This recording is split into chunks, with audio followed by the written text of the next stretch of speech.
आप सबका यहां दिल से स्वागत करता हूं। आपसे मैं दो तीन चीजें कहना चाहता हूं।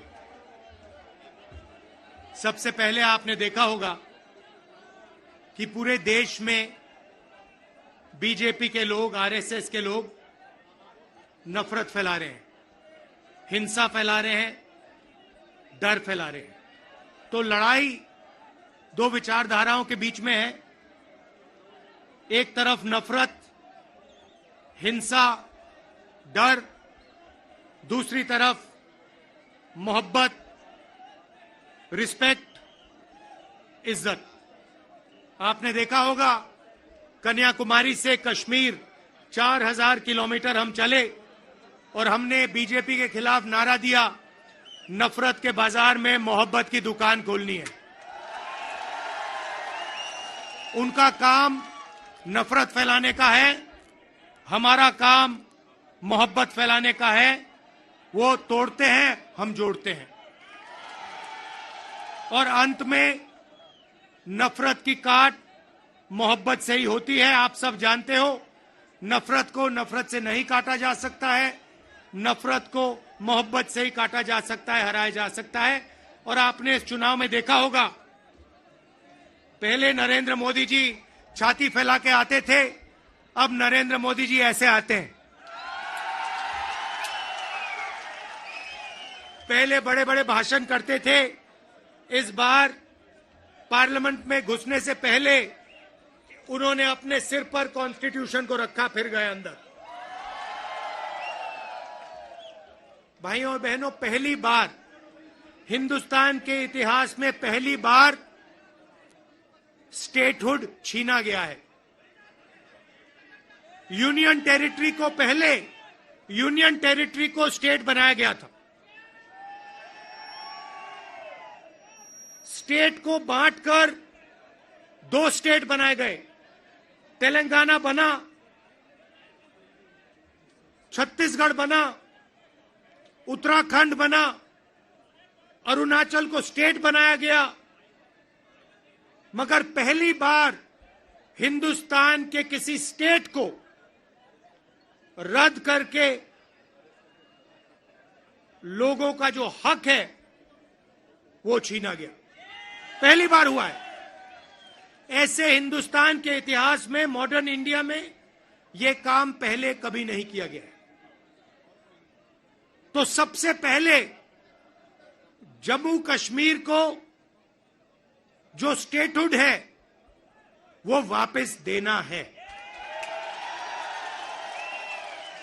क्योंकि आपका सिर्फ स्टेट नहीं छीना गया, आपके अधिकार, आपका धन, सारा का सारा आपसे छीना जा रहा है।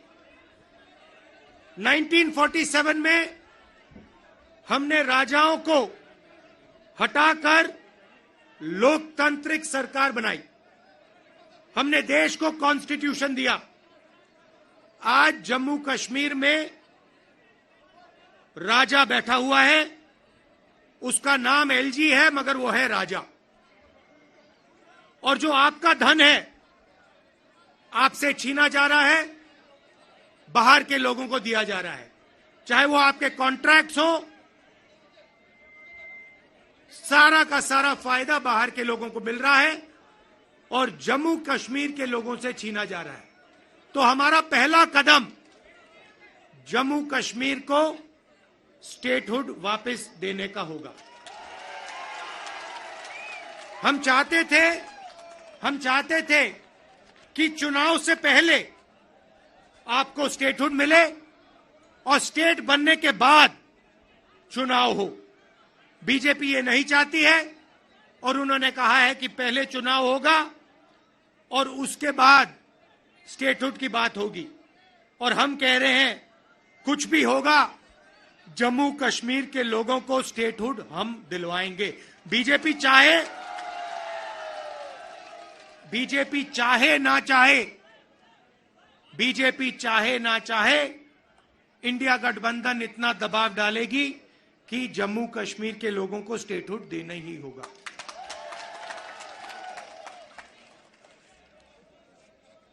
यहां पे हम सब जानते हैं कि बिजली के प्रोजेक्ट्स बनाए जा रहे हैं, मगर सच्चाई है कि बिजली के प्रोजेक्ट्स का फायदा आपको नहीं मिलता है। कहा गया है कि प्रोजेक्ट के 5 किलोमीटर रेडियस में आप लोगों को बिजली मिलेगी, फ्री में बिजली मिलेगी, मगर वो नहीं हो रहा है। और बिजली के प्रोजेक्ट्स का फायदा आप लोगों को मिलना चाहिए। स्टेटहुड मिलेगा, चुनाव में हम जीतेंगे तो ये काम हम आपके लिए करके देंगे।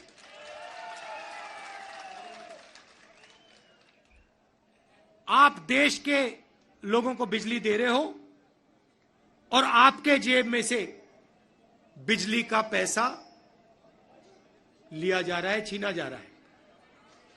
ज्यादा रेट देते हो आप, ये अन्याय है, इसको हम ठीक करेंगे।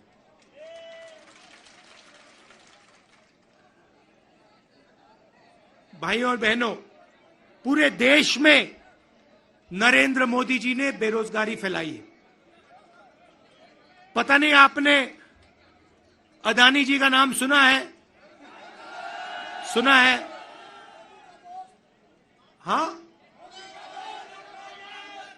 मोदी जी के मित्र हैं।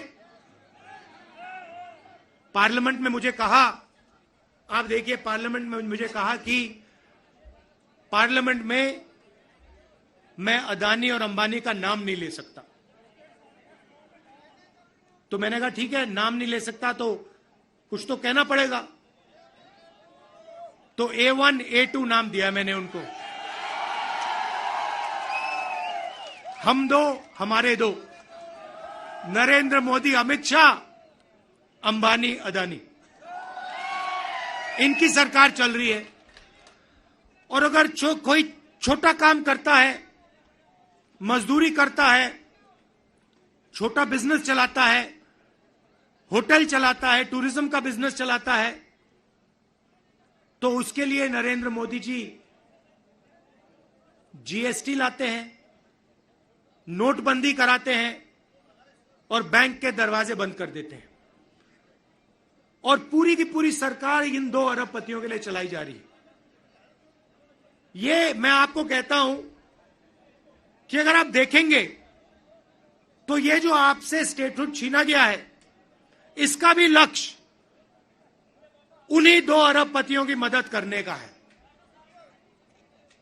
और जम्मू कश्मीर के जो लोग हैं, जो व्यापारी हैं, जो इस प्रदेश को, इस देश को रोजगार देते हैं, चाहे वो टूरिज्म की बात हो, हैंडीक्राफ्ट की बात हो, उन सब को ये दबा कर रखते हैं।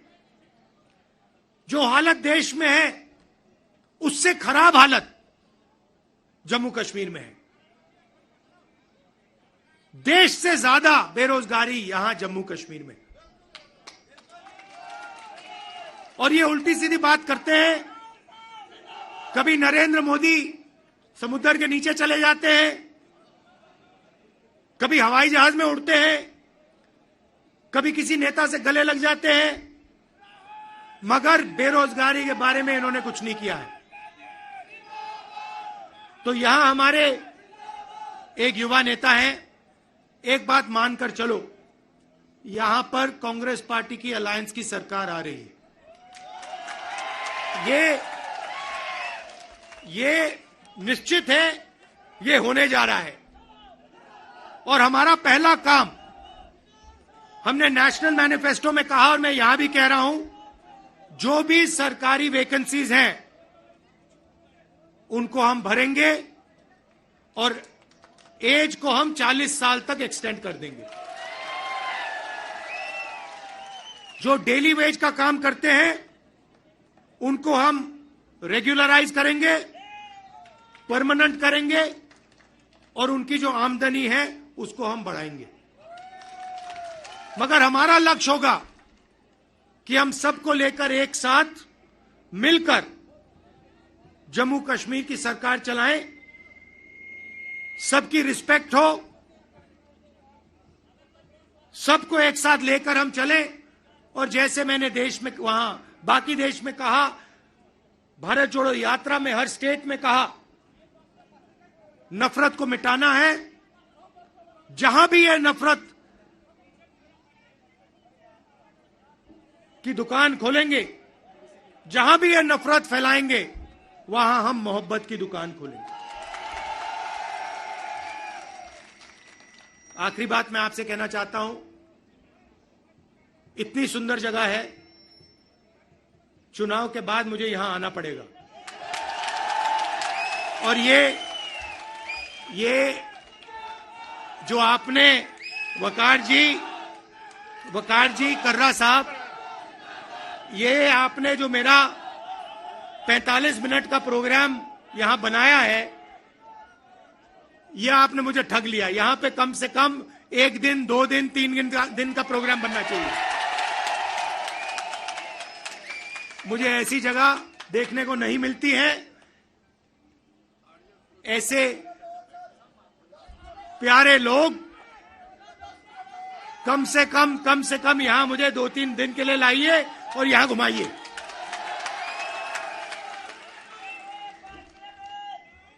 पांच मिनट, 10 मिनट, जितना चाहते हो, कोई प्रॉब्लम नहीं है। हाँ, तो आपने देखा होगा, पहले कहा कि नरेंद्र मोदी को, बीजेपी को कोई हरा नहीं सकता। नरेंद्र मोदी जी कहते हैं, भैया मेरी डायरेक्ट लाइन है, भगवान से मैं डायरेक्ट बात करता हूं। और वो भी देश की मीडिया को बोल रहे हैं। अगर कांग्रेस पार्टी का कोई आए मेरे पास, जैसे कर्रा साहब आए या वकार आए और कहें कि भैया मैं डायरेक्टली भगवान से बात करता हूं, मैं उन्हें कहूंगा भैया ऐसे करो, आप ये बात बाहर मत गलती से बोल देना, नुकसान हो जाएगा, लोग पता नहीं क्या कहेंगे। मगर नहीं, देश का प्रधानमंत्री जा सकता है, कह सकता है भैया मैं नॉन बायोलॉजिकल हूं, बाकी हिंदुस्तान बायोलॉजिकल है, बाकी हिंदुस्तान बायोलॉजिकली पैदा हुए, मैं नॉन बायोलॉजिकल हूं, मैं डायरेक्ट भगवान से बात करता हूं। और इस चुनाव में भगवान ने नरेंद्र मोदी को डायरेक्ट मैसेज दे दिया कि भैया आपको लगता है कि आप भगवान से बात करते हो, मगर भगवान आम जनता से बात करता है और भगवान आम जनता की राय को सुनकर काम करता है। तो हमने नरेंद्र मोदी को साइकोलॉजिकली उड़ा दिया है। मैं आपको बता रहा हूं, मैं पार्लियामेंट में बैठता हूं, उनके सामने पार्लियामेंट में बैठता हूं, पूरी कॉन्फिडेंस गायब हो गई उनकी। इंडिया गठबंधन खड़ा हो गया, एक साथ मिलकर हम लड़े, पूरी की पूरी कॉन्फिडेंस हिंदुस्तान के प्रधानमंत्री की गायब हो गई है। आप मुझे बताओ, आप देखो, उन्होंने पहले कहा कि जाति जनगणना नहीं होगा, हमने कहा जाति जनगणना होगा। अब आरएसएस के लोग कह रहे हैं भैया जाति जनगणना सही बात है। फिर वो उन्होंने कहा कि हम लैटरल एंट्री से बाहर के लोगों को सरकार में लाना चाहते हैं। हमने कहा ऐसे नहीं होगा। पार्लियामेंट में बात उठाई, थोड़ा सा दबाव डाला, बीजेपी के लोग कहते हैं नहीं भैया लैटरल एंट्री नहीं होगी। तो अब एक बात समझ लो, अब नरेंद्र मोदी हिंदुस्तान की जनता से डरते हैं और अब बस थोड़ा सा समय बचा है, नरेंद्र मोदी, बीजेपी, इनको हम सरकार से हटा देंगे।